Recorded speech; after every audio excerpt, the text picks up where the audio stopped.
Army chief general Syed Asim Munir نے کہا کہ قوم کو آزادی کی بہت بہت مبارک ہو۔ جیسے بھی جہاں بھی ضرورت ہوگی عوام کو یقین دلاتا ہوں وطن کے محافظ دھرتی کی حفاظت کے لیے کسی بھی قربانی سے ہرگز دریغ نہیں کریں گے۔ انہوں نے مزید کہا کہ دنیا کی کوئی طاقت پاکستان کو ہرگز ختم نہیں کر سکتی۔ دشمن پاکستان کو مٹانے کی ناپاک کاوشوں میں مصروف ہے، بیرونی اور اندرونی دشمنوں سے آگاہ ہیں۔ ہم امن چاہتے ہیں، پاکستان کو مستحکم اور خوشحال بنانا ہمارا عزم ہے۔ ہر قسم کی قربانی کے لیے تیار رہیں۔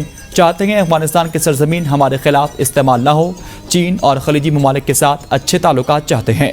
پاکستان ہے تو ہم ہیں، پاکستان نہیں تو کچھ بھی نہیں۔ پاکستان کے دشمنوں کے خلاف ہمیشہ لڑتے رہیں گے۔ Army chief general Syed Asim Munir نے تقریب سے خطاب کرتے ہوئے کہا کہ ہم ہیں تو پاکستان ہے اور پاکستان ہی سے ہمارا وجود ممکن ہے، اور ہم اس ملک کی سرحدوں کی حفاظت کے لیے ہر وقت تیار ہیں اور کسی بھی قربانی سے ہرگز بھی دریغ نہیں کریں گے۔